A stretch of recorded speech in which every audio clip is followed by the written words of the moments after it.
Oo, kaya sumasakay na ako sa escalator. Kumento ako. Ano man ginagawa nila? Sandali lang. Alam ko gagawin ko para madagdagan pa ang pera. 8,000, 1,000. Binili ko ang pinakamurang bagong body style na Escalade na nakita ko. Ito na ngayon, 2017.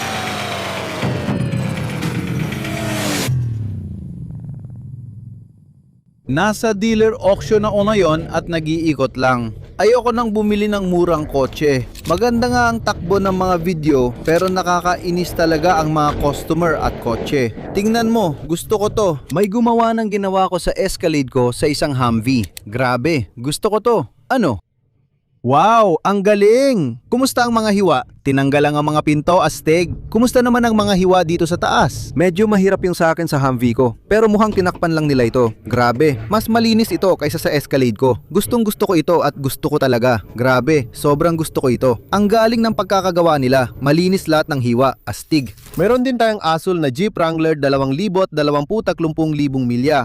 Alam ko, sinabi ko sa simula ng video na ayokong bumili ng murang sasakyan o project. Tumigil ako sa pagsasalita at lumapit sa Hammer. Ayokong ibenta kasi gusto ko rin yun. Gusto ko lang talagang bumili ng magaganda at malilinis na sasakyan. Tulad ng Wrangler kong 23 na may 18,000 milya. Mabilis siyang ibenta kasi walang problema kapag tiningnan.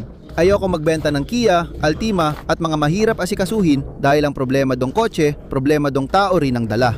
Gusto ko bumili ng magaganda, disenteng at presyong makatarungan na sasakyan, kaya yan ang hinahanap namin sa auction. Mahilig din ako sa mga project at gustong gusto ko ang mga Escalade ko. Maraming Escalade dito at bumaba na ang presyo. Maghahanap tayo ng Escalade at titingnan kung ano pa ang makikita. May 2022 Audi A6 siguro. O awalo ba ito? A6. Then, lumaki na ang mga A6. Kakatapos ko lang sa Escalade pero itong isa, repaint at TMU at di ko gusto ang gulong kaya iiwasan ko. Gusto ko yung madaling mabenta. Maghahanap pa ako mamaya pero ayokong mamiss ang auction kaya titingnan ko ngayon kung ano ang available. Ayoko nito pero medyo astig ito. 1,963 Thunderbird. Hindi ko lang alam nasaan ang door handle. Astig, iyan palang door handle niya. Wow, ang linis nito. Hindi ako interesado dito pero ang ganda ng kotse na to. Parang matte finish, hindi makintab. Astig pa ring makita ang ganitong sasakyan sa kalsada. Marami sa mga ito ay trade-in kapalit ng bagong kotse tulad ng Miata na ito. Kapag nag-trade-in ka ng kotse sa dealer, hindi nila ibebenta ang 2,002 Miata. Dinadala nila ito sa auction para mabili ng mga tulad ko. Ngayon, kabaliktaran ng una kong sinabi, gusto ko talagang bilhin ang 2002 Mazda Miata matibay at maaasahan ito. Halos walang sira sa makina. Noon, madaganda pa ang kotse at malamang manual pa bintana nito. Siguro power windows na, pero kahit ganon, madali lang palitan ang mga bintana. Madali ring palitan ang bubong. Wala masyadong teknolohiya sa kotse na ito. Sa totoo lang, halos walang tech sa kotse na ito. Baka may radyo, aircon at cruise control lang. Mas gusto ko sana manual transmission. Pero okay naman ang automatic kasi buo pa upuan. Karaniwan, hindi inabuso ang automatic. Hindi parang kotse ng batang mahilig magkarera. Medyo dinikitan lang ang bubong sa bandang itaas. Hili ko talaga mga truck at malaki kita dito. 2,020 pero sa totoo, hindi. 140,000 milya na may 6.2 makina. Maganda itong Denali, pantay ang mga upuan nito. Astig na truck para sa 100 at 40,000 milya. Ang tanong, napalitan na ba ang mga lifters o kailangan pa? At kung kailangan pa, pati cam, kailangan din. Nagiging mahal talaga kung di mo na test drive. Bago masyado ang taho, pero ang 2017 Escalade hindi na ganoon kabago, kupas na kupas. At sobrang bumaba na ang value ng mga ito. Katulad ng sa GMC, baka nagmi-misfire. Pwedeng kailangan ng cam, lifters o baka may problema sa transmission torque converter. Hindi mo talaga alam. Sulit subukan ang mga ito sa presyo. Babantayan natin yan. Marami akong binibili at alam ko ang ginagawa ko. Bumili ng alam mo at ulitin lang ang proseso. Alam ko at inaasahan ko na kung ano ang kailangan, kaya sinasama ko na sa presyo kapag bumili ako. Kung kailangan ng ayos, kasama na sa presyo. Kung hindi, panalo ako. Simple lang, gusto ko pa ng marami. Kabisado at mahal ko ang Jeep Wrangler, pati na rin ang Escalade. Alam ko ang mga karaniwang sira nila. Kakabenta ko lang ng 2023 Wrangler ko na 18,000 milya. Sa henerasyong ito, ang JK ay 2 lang ang pinto, kaya 4 ang pinto ng JKU. Mas bago na rin ang interior, kaya siguradong 2011 pataas ito. Noong 2015 ito, may 123,000 milya manual, walang check engine light o aircon. Masaya gamitin ang mga jeep. Gusto kong bilhin, ayusin at ibenta ang mga ito. Karaniwan, astig din ang bumibili nito. Ayos lang sa akin ang Wrangler pero hindi ko pa nabebenta yung mga Wrangler ko. Kakabenta ko lang ng bago pero di pa rin nabebenta yung 2007 at 2015 Wrangler ko. Di ko alam kung may problema sa market ng Jeep Wrangler. Gusto kong malaman ang lagay ng market ng Jeep Wrangler. May update ba? Hindi kasi nabebenta yung dalawa kong binebenta. Kaya titigil na akong bumili pa ng mga Wrangler. Pare, astig talaga ang mga FJ at tumatagal pa sila ng matagal. So ito ay isang malinis na FJ Cruiser. Ilang milya na ba ang tinakbo nito? Tingnan natin. Hindi talaga bumababa ang halaga nila kahit gaano pa karami ang milyahe. Hindi talaga sila bumabagsak ang presyo. Itong isa ay may 349,000 milya na. Sa tingin ko, ako ang nagpatakbo nun. Hindi bumababa ang halaga nila dahil hindi sila madaling masira, alawang lang problema. Kaya kung walang kalawang, mataas pa rin ang halaga. 30 pulgadang gulong sa 2010 Chevy Camaro, kasalukuyang nasa auction. Ipapakita ko ulit sa inyo. 30 pulgadang blades. Paano kaya nila ito na pagkasya? Sasabihin ko sa inyo, pinuputol nila ang bumper pero hindi kasya sa fenders. Pinuputol din nila ang fender hanggang quarter panel. Paano magkakasya ang 30 pulgadang gulong sa factory fender sa harap? Hindi rin. Pinutol dito at pinutol din ang bumper dito para magkasya ang napakalaking gulong na ito. At kahit na napakalaki ng mga rim, sobrang kitid naman ng mga gulong para silang pamputol ng pizza. 150,000 milya, 2010 manual ba ang transmission nito? Automatic ito pero may leather seats. So SS ba ito na may V8 siguro? Sayang. Isa lang itong 3.6 liter na V6. Kaya 6 na silindro na automatic na may 157,000 milya sa 30 pulgadang gulong. Alam ko na ang 20 ay tinatawag na dubs o 22 ay tinatawag ding dubs. Ano ang tawag sa mga 30 repainted na? Kita ko overspray sa likod ng plaka. Dalawa tanong ko, paano mo bibigyan ng halaga itong sasakyan? Magkano kaya ito sa auction? Pangalawa, sinong tao ang nagmamaneho ng 2010 na Camaro na automatic, 6 na silindro at may 30 pulgadang gulong? Nasa family road trip kami at nakakakuha ako ng cashback sa buong bansa gamit ang Upside app. Kapag nag-login ako sa Upside app, ipinapakita nito ang mga kalapit na gasolinahan na may cashback tulad ng Shell na may 12 sentimong cashback. Ang ama ko na 2.6 milya ang layo ay nagbibigay din ng 12 sentimong cashback. Mayroon ding fresh market dito kaya oras na para mag-lunch. Makakakuha tayo ng 11% cashback. Kaya dito sa Shell, tatanggapin ko na ang offer at magpapump na. Nakalink ito sa credit card ko at automatikong makakakuha ko ng 12 sentimo kada galon na cashback sa account ko. Pwede kang mag-cash out gamit ang Starbucks cards, Amazon gift cards, Dunkin's gift cards, cash, movie tickets o idiretso ang pera sa bank account mo. At pwede mong gamitin ang Upside app sa gasolinahan, mga restaurant, grocery store at convenience store. Sayang, hindi ko naabutan. So 20 galon times 12 sentimo. Nakatipid lang tayo ng $2 at 40 sentimo sa isang pagas. I-download ang libreng Upside app at gamitin ang code na Flying Wheels para makakuha ng extra 25 sentimo kada galon sa unang tangke ng gas. Pwede mo ring iscan ang QR code dito. Balik na tayo. Grabe, parang nabangga sa post ng teleponyo pero umaandar pa rin. Lupit nun. Uy, $500 na Crown Victoria o Grand Marquis. $500, 100 at 3,000 milya. Ang Wrangler na yon nabenta ng $2,200, 2,500, 126,000 milya. Malamang magandang deal na ito. Itong BMW 7 Series na 750 ay 2011 may 49,000 milya at malamig ang aircon. Naka-on ang check engine light. Kakayanin ko bang sumugal at mag-risk? 49,000 milya na BMW, maganda at malamig ang aircon. Ang ganda ng kotse na yan. Magkano kaya halaga niyan? Nakakabaliw, hindi pa trade-in, dinonate lang. Nandito ako sa parang car dealer auction / donation auction. At maraming matatanda ang pumapanaw. Nabanggit ko na dati sa videos na yung iba, idinodonate na lang nila yung kotse para sa tax credit kaysa i-trade-in o ibenta na hassle. Idinodonate na lang nila para sa tax credit kagaya nito. Karamihan ay matatanda kaya mababa ang mileage. Tulad ng BMW na may 41,000 miles.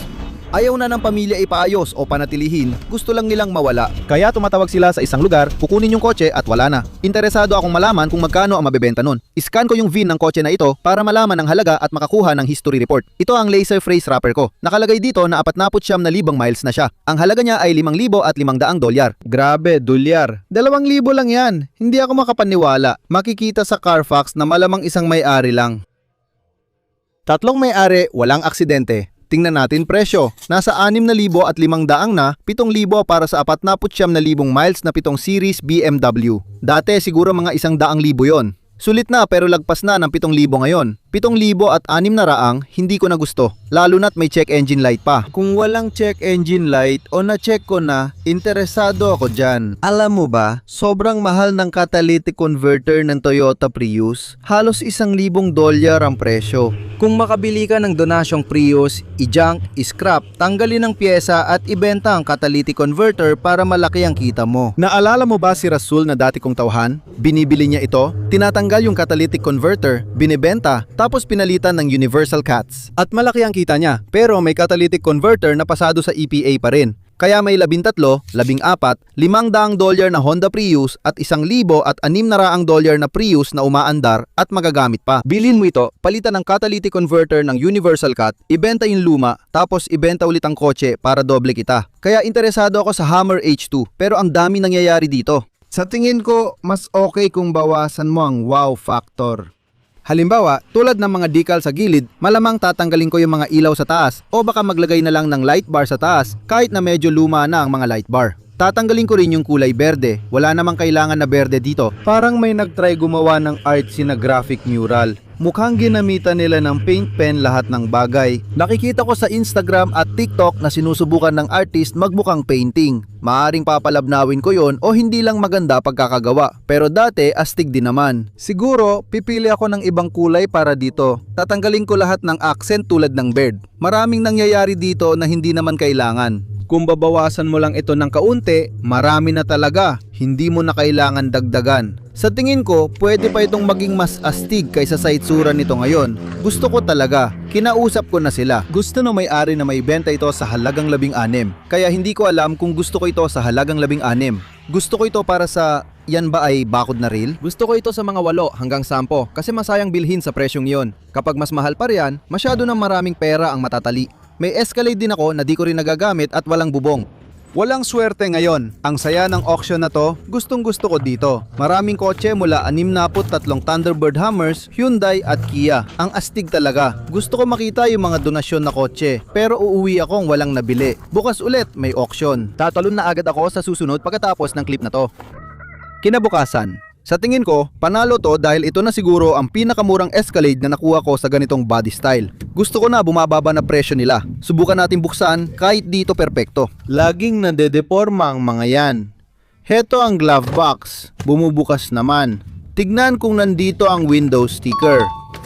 Yung dalawa kong Escalade na nabili ay 2015 pa. Ito, 2 taon na mas bago pero may mga 20,000 milya pa ito kaysa sa mga nauna. Pangbabae talaga itong sasakyan na to. Tingnan mo yung kumikislap na takip ng valve stem.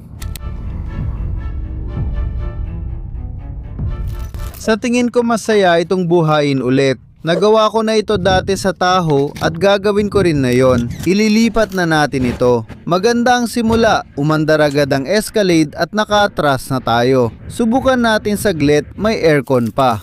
Dito sa mga lubak, pinakamainam subukan ang suspension, ball joints at tie rods. Kung may sira, dito mo agad maririnig at mararamdaman. Nakakonekta ang Wi-Fi hotspot, binayaran nila. Grabe, may mga langit nito ng 170,000 milya. Pero walang service suspension, kasama pang debit card niya ng Capital One. Susubukan ko, kaya gamitin sa gasolina? Hindi naman. Tara na mga pare, sa tingin nyo, gagawin ko yon? Pero hawak ko na ngayon ang impormasyon ng debit card niya. Pwede mo namang pag-isipan yan. Huwag mong gawin yan. Ang weird naman na iniwan niya yon doon. Meron tayong captain's chairs, meron tayong natutupi na third row, power folding third row, meron tayong mga DVD player, meron tayong navigation, meron tayong helmet ni Tony Stark dyan, meron tayong B20 5 barya. Hindi, pang car wash pala ito. Ano yon? Canada? Saan galing yon? Sabihin nyo sa akin, saan galing yon?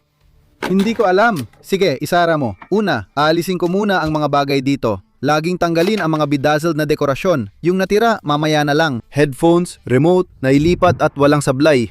At ayan na. Oo, magiging video ito dahil makikita nyo na ang mga gulong ay lahat pang shipping. Sobrang kupas na ang hood, pati na rin ang bubong. At kailangan lang talaga nito ng kaunting alaga, pero maganda ang mga gulong. Magandang kotse ito para sa presyo.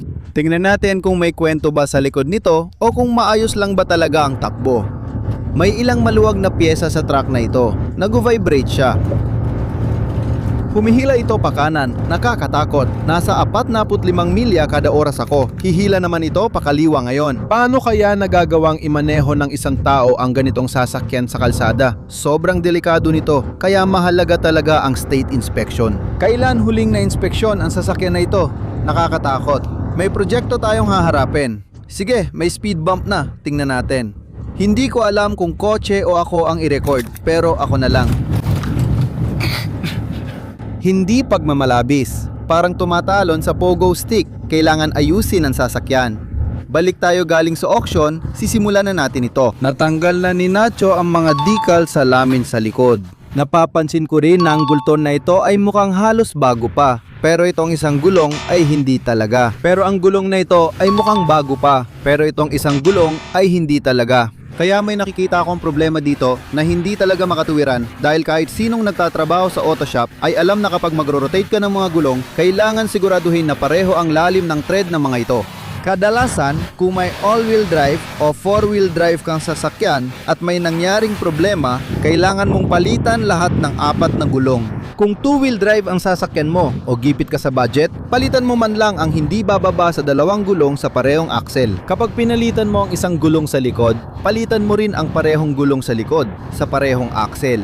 Ganon din sa harap, palitan rin ang pares na gulong sa harap. Kung magro-rotate ka ng gulong at magkaibang itsura ng 2 gulong, huwag mo silang i-rotate. Masama ito para sa differential at gears mo. Bawal magmaneho kung isang gulong ay 1 pulgada ang taas kaysa sa kabila dahil masisira ang sasakyan at lalaki ang gastos, lalo na sa 2 gulong sa likod. Ilalagay natin ang 2 maayos na gulong sa likod at ang 2 sira sa harap. Baka bibili rin ako ng 2 bagong gulong sa harap. Kailangan ko nang umalis. Si Nacho ang magsisimula. Balikan natin siya mamaya.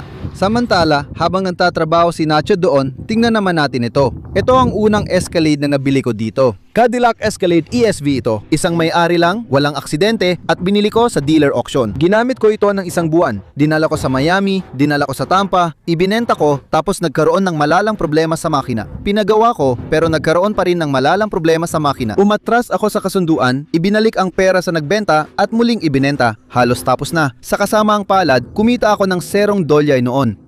Sa totoo lang, nalugi pa ako matapos gumastos ng $0 sa pagkumpuni, pero tapos na at ipapadala na ito sa ibang estado sa bagong buyer. At makakakuha siya ng bagong cam, bagong lifters, bagong lifter tray, bagong head gaskets, bagong coolant, bagong langis, sariwang palit langis, bagong dipstick, bagong starter, at bagong fuel pump. Malaki na nagastos ko doon, nakakainis. Yan din kinakatakutan ko kapag bumibili ng kahit anong tungkol sa GM. Binili ko ito para sa asawa ko at kinailangan na agad ng cam at lifters pagdating ng 50,000 milya. Nagastos ko ng 5,000 dito, pero malaki ang nakuha kong diskwento. Bumili ako ng 2016 Escalade Platinum ESV na halos kalahati ang presyo at may 50,000 milya kasi hindi na maganda gumawa ng produkto ang GM. Dati okay sila, pero ngayon hindi na. Makakabili ka ng murang GM, pero pwede ka rin gumastos ng malaki. Kung sugalero ka, pwede kang manalo o matalo. Alamin mong mabuti ang pinapasok mo. Mukhang delikadong imaneho ang Escalade na to. Una, di gumagana ang Q-screen pag hinawakan. Pangalawa, parang VIP ang dating mo.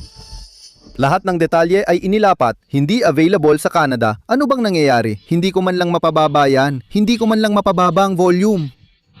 Ang weird nun, kaya kailangan kong ayusin ang Q-screen. Tapos, 2 sa mga gulong, kalbo na kita na ang steel belts. Sobrang delikado. Yung suspension, parang trampoline ng bounce, kaya kailangan kong palitan ang Magnerized suspension.